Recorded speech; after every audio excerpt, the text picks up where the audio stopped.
नमस्कार। Prime TV के special कार्यक्रम शख्सियत में आज हम बात करेंगे किसान नेता लाल बहादुर सिंह जी से। लाल बहादुर सिंह जी, स्वागत है आपका प्राइम टीवी पर। धन्यवाद। लाल बहादुर सिंह जी, सबसे पहले ये जानना चाहते हैं कि किसान आंदोलन को उत्तर प्रदेश की सियासत के संदर्भ में और सामाजिक जीवन में कैसे आप परिभाषित करते हैं? यादव जी, किसान आंदोलन से पहले हम किसान की बात कहें। आंदोलन तो एक संघर्ष की बात, जब आदमी संघर्षरत होता है तो आंदोलन की बात आती है। किसान ये कहा जा सकता है किसी भी देश के लिए, हमारे हिंदुस्तान की ही बात नहीं, किसान ही एक ऐसी व्यवस्था है या खेती किसानी का काम ही ऐसी व्यवस्थित चीज़ है जो रोटी, जीविका, गरीबी, अमीरी और सबसे बड़ा सेक्टर है ये बेरोजगारी दूर करने का। और मैं कह सकता हूँ कि पहले 85% आबादी और 90% केवल किसानी से ही जुड़ी थी। और किसानी का एक ऐसा क्षेत्र है जिसमें रोजगार का 90% देश इस पर आधारित था। और उसी समय हमारा देश सोने की चिड़िया कहा जाता था, आज नहीं कहा जा रहा। ये किसानी की ही देन थी। ये बहुत गूढ़ चीज़ें हैं, जब कभी बड़ा मौका आप देंगे तो बहुत व्यापक तरीके से मैं बताऊंगा। लाल बहादुर सिंह जी, लंबे समय तक आप भारतीय किसान यूनियन के उत्तर प्रदेश के सदर रहे, लंबा समय आपने दिया भारतीय किसान यूनियन की सियासत को। और चौधरी महेंद्र सिंह टिकैत के बाद अलग अलग किसान यूनियन है, अलग अलग किसान संगठन हैं, और एक प्लेटफॉर्म पर न आने का क्या कारण है? चौधरी टिकैत के बाद कोई ऐसा किसान नेता नहीं उभरा जो सारे किसान संगठनों को एक कर जनता की निर्णायक लड़ाई को अंजाम तक पहुंचा सके। असल में हमारे बीच में जो चौधरी महेंद्र सिंह का नाम आता है और उनका काम आता है, उनका निस्वार्थ भाव था। आज स्वार्थ आड़े आ रहा है, भौतिक युग है, और वो भी इसी युग के ही थे, कोई ऐसी बात नहीं, बड़े पुराने नहीं थे, लेकिन उनकी सोच पुरानी थी। फर्क इतना है, उनकी सोच पुरानी थी और खेती और किसानी की मुसीबतों को उन्होंने करीब से देखा था, उसको पूरा जिया था उन्होंने। और जिया था इस नाते उनको पूरा ज्ञान और अनुभव था कि क्या क्या परेशानी किसान को आती हैं, किसान किन किन समस्याओं से जूझता है, उसको अधिकारी, सरकारी कर्मचारी और तमाम समस्याएं, पारिवारिक समस्याएं, खेत और खलिहान की समस्याएं, ये सब उन्होंने जीकर देखा था, खुद उस पर अनुभव किया था। उनका जीवन ही किसान से जुड़ा था, किसान थे ही वो मूल रूप से, इसलिए पूरा ज्ञान था उनको। इसलिए वो बड़ी ईमानदारी से इस लड़ाई को उन्होंने आंदोलन का रूप दिया था। लाल बहादुर सिंह जी, चौधरी चरण सिंह जी और चौधरी महेंद्र सिंह टिकैत ऐसे किसान नेता रहे जिन्होंने किसान आंदोलन की सार्थकता को सिद्ध करके दिखाया।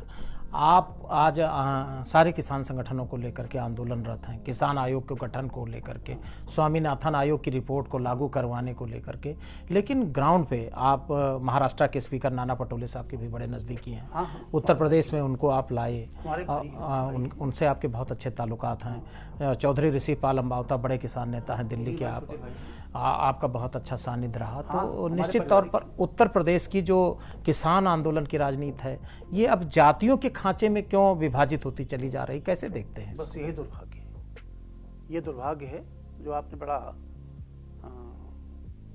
गूढ़ सवाल आपने उठा दिया। हमारे जितने भी किसान संगठन टिकैत साहब के बाद से जितने नए नए बनते गए, बनते जा रहे हैं, और बनना बंद नहीं, और बनेंगे भी। ये सब कोई क्षेत्र को लेकर खड़ा हो गया, कोई जाति को लेकर खड़ा हो गया, कोई भाषा को लेकर खड़ा हो गया, कोई वेशभूषा को लेकर खड़ा हुआ। कुल मिला के ये ईमानदार पहल नहीं है, इसको हम ईमानदार पहल नहीं कहेंगे। ईमानदार पहल ये है कि सबका लक्ष्य एक हो। लड़ाई कौन मना कर रहा? लक्ष्य से हटना ही बेईमानी है। और लक्ष्य कहने में तो एक जैसी बात करते हैं, अंदर से कुछ नहीं, अंदर से तो अपनी अपनी दुकान चलाने की बात सोच रहे हैं। ये बड़ा दुर्भाग्यपूर्ण है हमारे किसान आंदोलन। लाल बहादुर सिंह जी, क्या रोड मैप है किसान आंदोलन को लेकर के? एक अभी आपने मथुरा वृंदावन में एक बैठक किया है, एक स्वामी जय कृष्णानंद जी, हाँ। विज्ञानानंद आचार्य जी हाँ। और भी कई दीगर किसान यूनियन के नेताओं के साथ एक बृहद आंदोलन की रूपरेखा आप तैयार कर रहे हैं। हाँ। क्या रोड मैप है, क्या स्ट्रेटजी है, कैसे आगे बढ़ रहे हैं? इसमें देखिए हमारा जो जो हमारी योजना है वो इस तरह से है कि जितने भी किसान संगठन हैं, और हमारे कई संगठनों से बात है जो बड़े लेवल पे हैं, बहुत छोटे छोटों से भी बात नहीं किया हमने, कम लोगों से किया है, कुछ लोगों से जो आ गए अपने ही हैं, सब हमारे भाई हैं सब, जो किसान की समस्या को लेकर के, किसान के दर्द को लेकर कुछ भी कर रहे हैं, 10% भी काम कर रहे हैं, वो तो हैं तो हमारे सारथी, हमारे साथ ही चलने वाले लोग हैं ये। बस थोड़ा सा ये कुछ लोगों का ईगो आड़े आ रहा है कि हम बड़े, हमारा संगठन बड़ा, हमारी भीड़ बड़ी। कुछ लोगों का है कि हमारा सरकार में दखल है, हस्तक्षेप है, कहीं हमारे हाथ से सरकार का हस्तक्षेप न चला जाए, हमारी कमाई न बंद हो जाए, हमारा कुछ, हमारी जो हुकूमत में हमारा दखलंदाजी है वो बंद हो जाएगी। एक कुछ लोगों के अंदर ये भी आड़े आया है, कहना नाम नहीं लूँगा। और कुछ लोग देख रहे हैं कोई दूसरी सरकार आएगी तो हाँ हमारा हस्तक्षेप रहेगा। तो थोड़ी ये छोटी छोटी चीज़ें हैं जिनको हम एक किनारे करके लोगों का ब्रेन वॉश कर रहे हैं कि ये जब किसी की सरकार होगी या कोई भी सरकार होगा, सरकार में होगा, किसान को छोड़कर कोई नहीं जा सकता। आज की तारीख में भी 60% से 65% आबादी किसानी पर आधारित है। और अभी जब से कोरोना काल चला है तब से तो जो मजदूरी करते थे बम्बई में, चाहे बिहार में, चाहे बंगाल में, चाहे आपके गुजरात में, दिल्ली में, ये सब कैसे कैसे पैदल चल करके साधनों से, कुछ सरकार ने इंतजाम किया, कुछ बेचारे साइकिल से आए, कैसे आए हैं दुनिया ने देखा है, बताने की जरूरत नहीं। और वो हमारी संख्या फिर किसानी पर ज़्यादा आधारित हो गई, फिर लौट के अपनी जगह आ गए बेचारे। लाल बहादुर सिंह जी, आपका जो राजनीतिक या सामाजिक उभार कहा जाए सोशलिस्ट आंदोलन से हुआ, सोशलिस्ट आंदोलन के बाद आप सामाजिक न्याय का आंदोलन, और सामाजिक न्याय आंदोलन में चंद्रजीत यादव से शुरुआत किया और शरद यादव तक, और उसके बाद चूंकि अब आप किसान आंदोलन को, बहुत महती भूमिका है आपकी किसान आंदोलन में, सोशलिस्ट आंदोलन को संसोपा ने बांधी गांठ पिछड़े पावे 100 में 60 कैसे परिभाषित करेंगे? अब क्या उसकी प्रासंगिकता है सोशलिस्ट आंदोलन की? देखिए हम लोगों की जब पढ़ाई भी करते थे उस समय भी हम किसान आंदोलन, इससे सोशलिस्ट आंदोलन से जुड़े थे। और उस समय ये था कि उड़ी झोपड़ी बुझा चिराग, बरगद बिरवा जिंदाबाद, ये नारा हुआ करता था। हम लोग पढ़ते थे भी, नारे भी लगाते थे, चुनाव आता था, ये संघर्ष भी होते थे और जेल भरो आंदोलन भी होते थे। और जैसे आपने बताया कि संसोपा ने बांधी गांठ, महिपाल सिंह शास्त्री, राम सेवक यादव का वो जमाना, सभी ये सब लोग हमारे अगुआ रहे हैं, हमारे अग्रज रहे हैं। और आपने याद दिलाया, हमारे बीच में अब नहीं हैं, लेकिन उनका किया हुआ कार्य, उनकी बनाई हुई योजनाएं आज भी प्रासंगिक हैं। वो कहीं नहीं गई, वो चले गए लेकिन अपनी योजना छोड़ गए। और हमारे तमाम साथियों ने इन योजनाओं पे काम किया। कई बार कांग्रेस को इधर से उधर होना पड़ा, कई बार सरकारें डामाडोल हुई, कई बार सरकार बनी भी। और सोशलिस्ट आंदोलन जो 100 में 60 वाली बात थी, वही सामाजिक न्याय है। लाल बहादुर सिंह हम जी, सामाजिक न्याय में जब आए तो उसी चीज को आधार मान के आए, आवश्यकता थी उस समय ये जो आज हमारा सामाजिक न्याय का आंदोलन था, वो उसकी नींव थी। लाल बहादुर सिंह जी, महिपाल सिंह शास्त्री जी के आप सानिध्य में रहने का आपको खूब मौका मिला। 89 में गुजरात के गवर्नर रहे जब जनता दल की विश्वनाथ प्रताप सिंह की सरकार हुआ करती थी। यूपी में लीडर ऑफ अपोजिशन रहे विधान परिषद में, उनके बहुत सानिध्य में रहने का आपको अवसर मिला। कैसे देखते हैं उनके साथ जो सियासी जीवन आपने बिताया, कैसे परिभाषित करते हैं?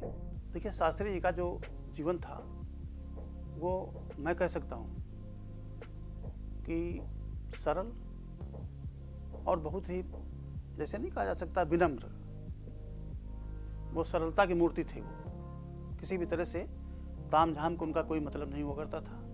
हाँ, इतना जरूर थे कि स्वाभिमानी थे। वो किसी बात को लेकर के अपना अगर स्वाभिमान आड़े आया है तो वो फिर पीछे नहीं हटते थे। मामले चंद्रजीत यादव जी के साथ जनवादी पार्टी के गठन में आपकी भूमिका रही। चंद्रजीत यादव जी के बहुत सानिध्य में रहने का आपको अवसर मिला। कैसे देखते हैं चंद्रजीत यादव जैसे जिंदा दिल सियासतदान के साथ रहने के अवसर को, आप कैसे देखते हैं? देखिए, चंद्रजीत यादव जी की बात आपने याद दिलाया, हमारे गुरु रहे और हमको बच्चों की तरह मानते थे अपने। और ये कह सकते हो कि वो इंदिरा जी के साथ मिनिस्टर थे केंद्र में। उसके बाद भी उन्होंने इंदिरा जी से सामाजिक न्याय की लड़ाई को लड़ा था। मतलब उनसे आपस में ये कह लीजिए कि विरोधाभास भी हो जाता था।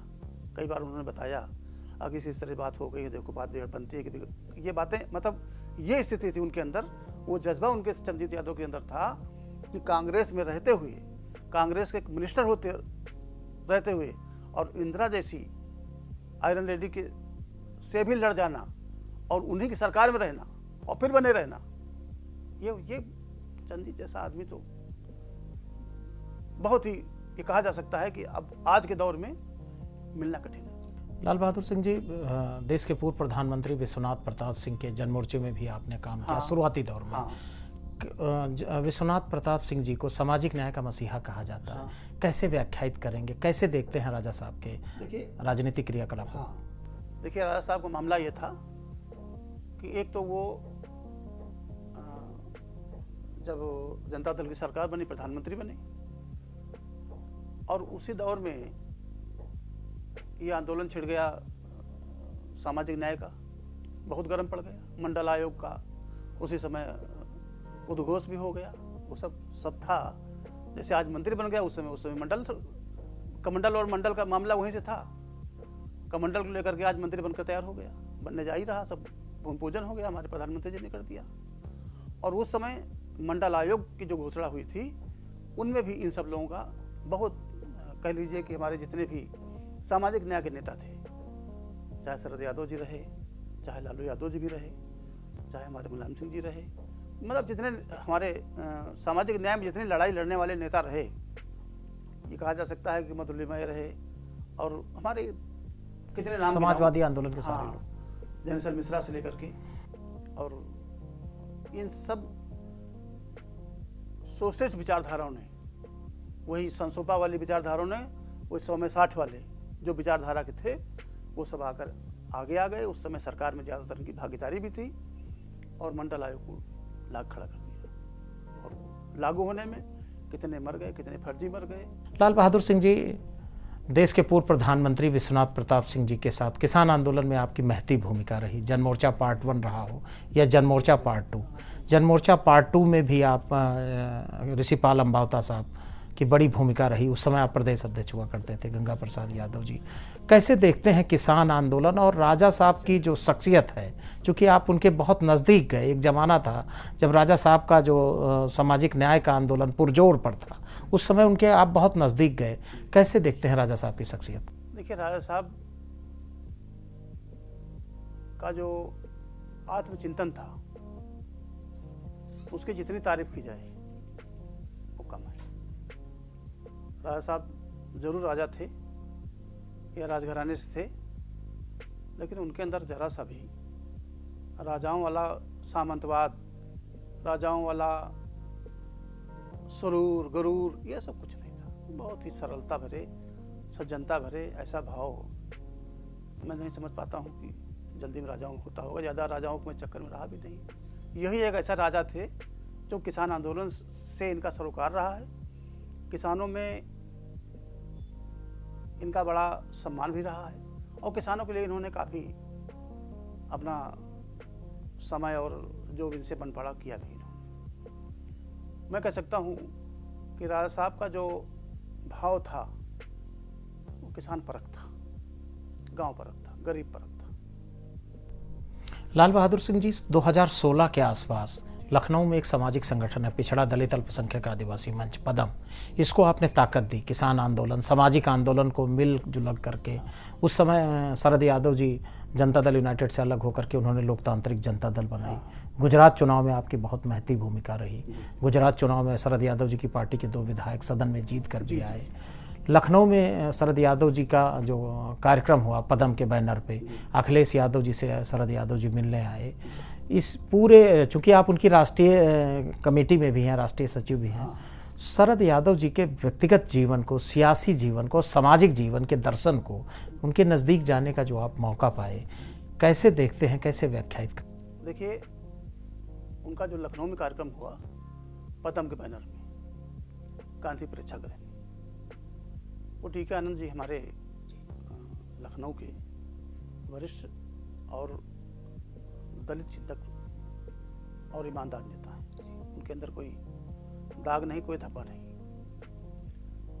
और उनकी भी इच्छा थी कि हमारे इस कार्यक्रम में शरद यादव जी की शख्सियत अपना आशीर्वाद दें और अपनी बात रखें। एक आवाज़ शरद यादव जी के पदम के बैनर से जाए। शरद यादव जी आए और बहुत सफल कार्यक्रम हुआ, बहुत अच्छा कार्यक्रम हुआ। उसमें हमसे जो बना, जो हमको करना चाहिए था, हमने किया। और शरद यादव जी ऐसे नेता हैं, कह नहीं सकता हूँ, कहना नहीं चाहिए ज़्यादा, लेकिन ये मैं स्पष्ट कर देना चाहता हूँ कि अगर कोई रचनात्मक राजनीति करने वाला कोई शख्स है, कोई नेता है, तो शरद यादव जी। रचनात्मक विचारधारा कोई नहीं रखता, और शरद यादव जी रचनात्मक विचारधारा के चलते ही आज बेदाग, बेझिझक, बेखौफ कोई बात किसी भी सरकार के आलोचना के रूप में, सुझाव के रूप में कहने की क्षमता रखते हैं, हिम्मत रखते हैं। और रचनात्मक ना होते, कहीं से और बड़े करता धरता बनने लगते, जैसे लोग बन जाते हैं बड़े बड़े नेता, और बाद में उनका झंझट फैल जाता, कोई ये जांच कर रही, कोई वो जांच कर रही, तो आज उनका ये बेदाग चेहरा कायम न रहता। अलग बात है कि संघर्ष और संकट उनको बहुत गहरे रहते हैं, लेकिन उनकी शख्सियत को संकट और झंझट जो है, उनकी शख्सियत को धूमिल नहीं कर पाती। कोई बात नहीं, सरकार में रहना, विपक्ष में रहना, लेकिन शरद यादव जी के अंदर जो है वही संसोपा ने बांधी गांठ वाली बात है। उनके अंदर गरीब का, दलित का, पिछड़ों का दर्द जो छुपा है वो निकल के आता ही रहता है। उसको बहुत ज़्यादा सहन नहीं कर पाते हैं, इसीलिए बहुत ज़्यादा किसी के हाँ में हाँ मिलाने की उनकी आदत नहीं है। खरी बात कहना, खरे शब्दों का प्रयोग करना और खुल के अपनी बात कहना, ये माननीय शरद यादव जी का, उनकी एक, कह लीजिए कि उनके आत्मभाव में ये सब शामिल है। लाल बहादुर सिंह जी, चुनावी राजनीति को आप कैसे देखते हैं? 2022 या 2024 में असेंबली या पार्लियामेंट लड़ने का कोई इरादा है? देखिए, हमारा इरादा राजनीति में चुनाव लड़ने का नहीं। हम राजनीति में ऐसे ही रचनात्मक जीवन, जिस तरह से अभी तक हमने अपने आप को समाज में स्थापित रखा, शोषितों की, दलितों की, कमजोरों की, किसानों की, इनकी समस्याओं को दूर करने के लिए हमारा चिंतन निरंतर रहता है, और उस निरंतरता को हम बनाए रखना चाहते हैं। हम ये चाहते हैं कि हमारा समाज, हमारा किसान, हमारा गरीब, दलित, पिछड़ा, अल्पसंख्यक जो भी है, उच्च जाति के जो भी गरीब लोग हैं, वो कोई हमारा उनसे जाति भेदभाव नहीं है, अमीरी और गरीबी से है। हमारा जो दर्शन है अमीरी और गरीबी से है। गरीब कैसे अपनी स्थिति को सुधार सके, कैसे सुधरे, किसान से लेकर के, मजदूर से लेकर के, जो भी जो शोषित वर्ग या ये कह लो कि वंचित वर्ग है, ये कैसे मुख्यधारा में आए, इस पर हमारा मनोभाव। हमारे कभी कभी रात में हम सोचते सो जाते हैं, कभी कभी भगवान का नाम लेने को भूल जाते हैं कि सोचते रहे गरीबों के और किसानों की बात, और भगवान नाम लेकर के सोया जाता, वो कभी कभी भूल जाते हैं, ऐसी नींद आ जाती है। तो ये हमारे लिए एक सपना जैसा है कि हमारे जीते जी अगर हमारे यहाँ का देश का किसान और गरीब मुख्यधारा में और अच्छी ज़िंदगी जी लिया, तो हम ये मानेंगे कि हमारी मेहनत भी और हमारे जो नेताओं की मेहनत रही, जो हमारे अगुआ हैं उनका आशीर्वाद जो रहा, और जो हमारे पीछे तमाम संगठन खड़े हैं, उनकी सबकी विचारधाराएं खड़ी हैं, उनकी भी सार्थकता ही। लाल बहादुर सिंह जी, देश और प्रदेश कोरोना की महामारी से जूझ रहा है। किसान हो चाहे मजदूर तबका हो, बहुत जिस भाव में जी रहा है उसको शब्दों में व्याख्यायित नहीं किया जा सकता। निश्चित तौर पर आप कैसे कनेक्ट मानते हैं अपने आप को, और क्या भूमिका है आपकी? आपने कोरोना काल में कैसे मजदूरों को और किसानों को सहयोग किया? देखिए, हमारे जो क्षेत्रीय नेता हैं राजकुमार यादव, उनको मैं किसान संत के रूप में मानता हूँ। राजकुमार यादव ने पूरे जीवन विवाह नहीं किया, 36 मुकदमे लड़े, 36 मुकदमे, कई बार जेल गए, कई बार सरकारों ने फर्जी मुकदमे लगा दिया उनके ऊपर, और घर से संपन्न है, खेती पाती उनके पास है, और वो पूरी जिंदगी जागने से लेकर के सोने तक किसानों का ही काम करते हैं। उन्होंने हम लोगों ने पूरी ऊर्जा दी उनको। उस ऊर्जा को शब्दों में नहीं कहा जा सकता। आप समझ सकते हैं कि आंतरिक तरीके से जो सिस्टम डेवलप किया जाता है, कैसे सबसे आपसे भी जुड़कर, हमको उससे भी जुड़कर, अन्य लोगों से भी, किसानों के लिए, गरीबों के लिए वहाँ जात नहीं देखा, धर्म नहीं देखा। कई बार हमारे क्षेत्र के अधिकारी भी उनके साथ राशन बांटने में और सहयोग देने में सब रहे साथ साथ। और बहुत बार हमने इनसे मना किया, फोटोग्राफी नहीं कराइए, नहीं लोग सोचेंगे ऐसा नहीं चुनाव लड़ने जा रहे हैं राजकुमार जी, जबकि जो हमारा मोहल्लागंज, जहाँ हमारा गृह जनपद है, वो गृह विधानसभा है, वो सुरक्षित है, तो वहाँ चुनाव लड़ने कोई मतलब है उनका नहीं। लेकिन हमने कहा फोटोग्राफी ने कराई, फोटो खिंचाओगे तो लोग सोचेंगे ऐसा तो नहीं कभी किसी चूंकि शादी किया नहीं, कभी कभी मजाक में कह देते थे ये कैसा नहीं किसी दलित के यहाँ शादी करके तुम चुनाव लड़ाने लगो पत्नी को, ऐसे कोई मंशा तो नहीं है, तो लोग ये कहेंगे, इसलिए फोटोग्राफी ने कराइए। आप गोपनीय तरीके से अधिकारी कभी कभी आ जाएं तो आ जाएं, अन्यथा गांव गांव बंटवाते रहिए। बड़ा सहयोग किया गया, जिले में, यहाँ शहर में भी काफ़ी किया गया, और आज भी सहयोग हो रहा है। उत्तर प्रदेश सरकार के कार्यकाल को कैसे देखते हैं, खासकर इस महामारी? देखिए, महामारी में उत्तर प्रदेश सरकार से कुछ चूक हुई, और सरकार क्या करे, काम बड़ा है, बड़ा प्रदेश हमारा है। चूक ये हुई कि जैसे कोरोना काल शुरू हुआ था, दूसरे प्रदेशों से हमारे यहाँ मजदूर और गरीब आने लगे थे।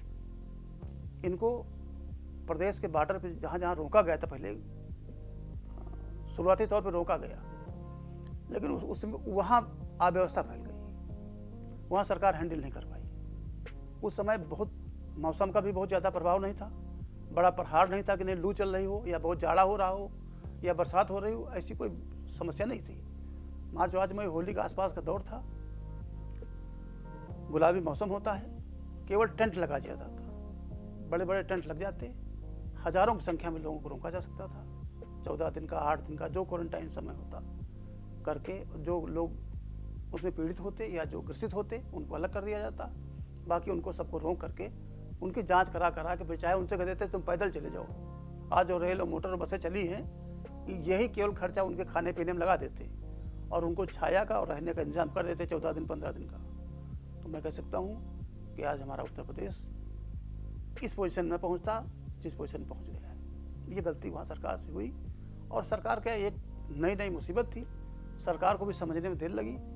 अधिकारियों ने भी थोड़ा अपना एक्शन रिएक्शन जब शुरू किया करते कराते, तो उस समय तमाम मजदूर अंदर आ चुके थे, उनसे भी काफ़ी लोग आ गए, और तमाम वो एक लड़की नहीं थी, कोई हीरो थी, मुंबई से कहाँ से आई थी, लंदन से। इस तरह से कुछ लोग 2-2 4-4 की संख्या में आ रहे थे, बाहर से आए थे, उसको भी सरकार ने काफ़ी टिकल किया था, घेर लिया था, रोक ले गए थे। लेकिन ये जब बढ़ोतरी शुरू हुई कि जब हमारे आए हुए लोगों से, और कुछ लोग जो दूसरे प्रांतों से बड़े बड़े लोग भी आए, व्यापारी और अधिकारी भी आए, वो भी ले करके, ऐसा नहीं कि सब गरीबें लेकर आए, लेकिन उस समय हमारे गरीबों के साथ अगर ये थोड़ा सा व्यवस्थित तरीके से सिस्टम हो जाता तो ये पक्ष रोका जा सकता था।